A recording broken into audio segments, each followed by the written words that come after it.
নমস্কাৰ, মই ধ্ৰুৱজ্যোতি শৰ্মা। আজি আপোনালোকৰ মাজতে আকৌ এটা ভিডিঅ' লৈ আহিলোঁ। যদি ভিডিঅ'টো ভাল লাগে আপোনালোকে লাইক, কমেণ্ট, শ্বেয়াৰ, ছাবস্ক্ৰাইব কৰি দিব আৰু মোৰ চেনেলটো আগবাঢ়ি যোৱাত সহায় কৰিব। আজিৰ এই ভিডিঅ'টোত মই কথা পাতিম বুলি ভাবিছোঁ অসমৰ এজন উল্লেখযোগ্য অভদ্ৰ ব্যক্তিৰ ওপৰত। তেখেতৰ নাম হৈছে ঋতু কলিতা। তেখেতক ইতিমধ্যে আৰক্ষীয়ে গ্ৰেপ্তাৰ কৰা বুলি গম পাইছোঁ। গতিকে সেই গ্ৰেপ্তাৰ কৰা খবৰটো পাই আচলতে মই বহুত সুখী। কালি তেখেতৰ ওপৰত এটা ভিডিঅ' বনাইছিলোঁ, কিন্তু দুৰ্ভাগ্যবশতঃ ভিডিঅ'টো আপলোড দিয়া নহ'ল মানে কিবা টেকনিকেল প্ৰব্লেমৰ কাৰণে আপলোড দিব নোৱাৰিলোঁ। সেইকাৰণে আজি আকৌ তেখেতৰ ওপৰত এটা ভিডিঅ' বনাব লগা হ'ল। গতিকে আপোনালোকে ভিডিঅ'টো সম্পূৰ্ণকৈ চাব। ঋতু কলিতা আচলতে কি হয় আচলতে মই ভালকৈ গমেই নাপাওঁ। তেওঁ ট্ৰেডিং কৰে বুলি কৈছিলে এটা ইণ্টাৰভিউত। ট্ৰেডিং কৰে আৰু নিউজত দিয়া মতে কিবা তেওঁ ইনফ্লুৱেঞ্চাৰ হয় বুলি কৈছে। আৰু কিহৰ ইনফ্লুৱেঞ্চাৰ মই নাজানো। তেখেতে অসমৰ শিল্পীসকলে বিহুৰ সময়ত যি মাননি লয়, সেই মাননিৰ ওপৰত তেওঁ তাৰমানে বহুত বিৰূপ মন্তব্য কৰিছিল। আচলতে সেইখিনি আচলতে ছ'চিয়েল মিডিয়াত খোলাকৈ ক'ব নোৱাৰি। তাৰ বাবে তেখেতক আৰক্ষীয়ে গ্ৰেপ্তাৰ কৰিছে আৰু এইটো বহুত ভাল খবৰ। তাৰমানে গ্ৰেপ্তাৰ হোৱা খবৰটো একচুৱেলি বহুত ভাল খবৰ আমাৰ শিল্পীসকলৰ বাবে বা অসমৰ ৰাইজৰ বাবে। নহ'লে তেওঁৰ উৎপাতটো ইমান বাঢ়ি গৈছিল, মানে আচৰিত। তেখেতে মাজতে এই মডেলসকলক লৈও এটা বিৰূপ মন্তব্য কৰিছিল।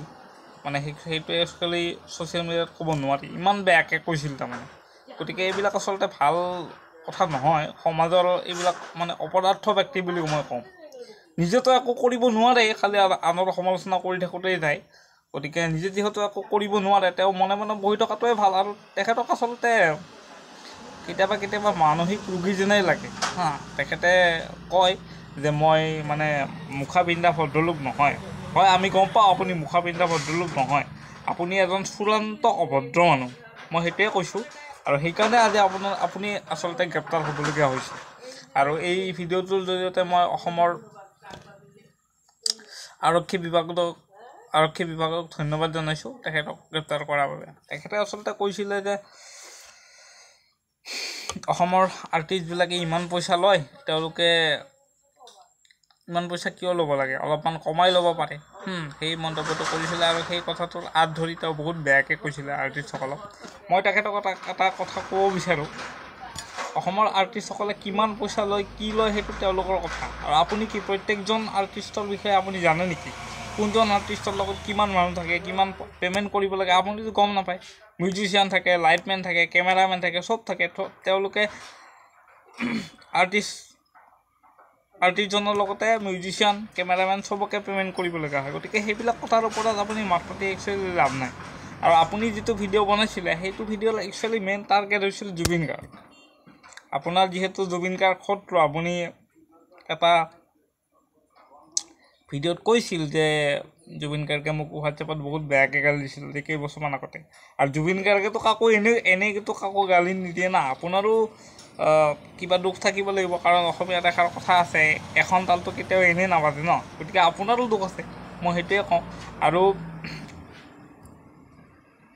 আপুনি আচলতে আপোনাৰ যিটো এই মূৰটো আচলতে আপুনি ডক্তৰক দেখাই লোৱাটো ভাল। নহ'লে আৰু আপোনাৰ মুখেদি কি ওলায় সেইবিলাক মানে ক'ব নোৱাৰি। আৰু এটা কথা, অসমৰ ৰাইজে বিহু মঞ্চত কাক মাতে কাক নামাতে সেইটো তেওঁলোকৰ অধিকাৰ। আপুনি কোনে কিমান পইচা লয় সেইবিলাক চিন্তা কৰি থকাৰ কি দৰকাৰ পৰিছে? একোতো দৰকাৰ নাই ন। আপুনি ক'ব পাৰিব নেকি জুবিন গাৰ্গে এইবাৰ বিহু মঞ্চত কিমান পইচা ল'ব? আপুনি ক'ব পাৰিব? আপুনি যে ইমান দম্ভালি মাৰি কৈ আছে। যাক ভাল পায়, যোনে ভাল পায় তেখেতক মাতিব। তাতে আপোনাৰ অসুবিধাটো কি? আপুনিতো পইচা নিদিয়ে না। আপুনি পইচা দিব নেকি? আপুনিতো পইচা নিদিয়ে। সেইকাৰণে মৰি থাকক এতিয়া থানাৰ ভিতৰত। গতিকে এইবিলাক কথা যি টি কথা একচুৱেলি নক'ব, কাৰণ জুবিন গাৰ্গ বা তেনেকুৱা আৰ্টিষ্টৰ বিষয়ে কথা ক'লে আমাৰ একচুৱেলি বেয়া লাগেতো। কাৰণ তেওঁলোকে আপোনাৰ অপকাৰ একো কৰিব যোৱা নাই। তেওঁলোকে নিজৰ পইচা দি চলি আছে, আপুনি নিজৰ পইচা দি চলি আছে। গতিকে শিল্পীসকলৰ স্বাধীনতা আছে। গতিকে সেই স্বাধীনতাৰ আপুনি অপব্যৱহাৰ নকৰিব আচলতে, সেইবিলাক বেয়া কথা। আৰু শিল্পীসকলৰ স্বাধীনতা খৰ্ব কৰাটো একচুৱেলি আইনমতে অপৰাধ। গতিকে আপুনি যিহেতু অপৰাধ কৰিছে, তাৰ বাবে আপোনাক এৰেষ্ট কৰা হৈছে। তাৰ বাবে মই অসম আৰক্ষীক ধন্যবাদ দিছোঁ। লগতে আমাৰ মুখ্যমন্ত্ৰী হিমন্ত বিশ্ব শৰ্মা ডাঙৰীয়াকো মই এই ভিডিঅ'টোৰ জৰিয়তে ধন্যবাদ জ্ঞাপন কৰিছোঁ তেওঁ ইমানখিনি ষ্টেপ লোৱাৰ বাবে। গতিকে ভিডিঅ'টো যদি ভাল লাগে আপোনালোকে লাইক কমেণ্ট শ্বেয়াৰ ছাবস্ক্ৰাইব কৰি দিব আৰু মোৰ চেনেলটো আগবাঢ়ি যোৱাত সহায় কৰিব। আৰু ভিডিঅ'বোৰ আপোনালোকে চাব আৰু মোৰ চেনেলটো ছাবস্ক্ৰাইব কৰি দিব, কাৰণ ছাবস্ক্ৰাইবকেইটা পালে ভিডিঅ' বনাবলৈ মন যায় একচুৱেলি, নহ'লে মনটো ভাঙি যায়। আৰু মোৰ এইকেইদিন মেণ্টেল চিটুৱেশ্যন বহুত বেয়া, মই বহুত মানে ডিপ্ৰেশ্যনত ভুগি আছোঁ একচুৱেলি সঁচা কথা ক'ব গ'লে। তো গতিকে আপোনালোকে ভিডিঅ'বোৰ চাব। আৰু নেক্সট ভিডিঅ' কেতিয়া আহে মই এতিয়া ক'ব নোৱাৰিম, মই অলপমান ভালকৈ ফ্ৰী হৈ লওঁ, তাৰপিছত চাগে ভিডিঅ' দিম। চাগেহে দেই, চাগে শব্দটো ইউজ কৰিছোঁ, কেতিয়া ভিডিঅ' দিম সেইটো মই গম নাপাওঁ। ঠিক আছে বাৰু।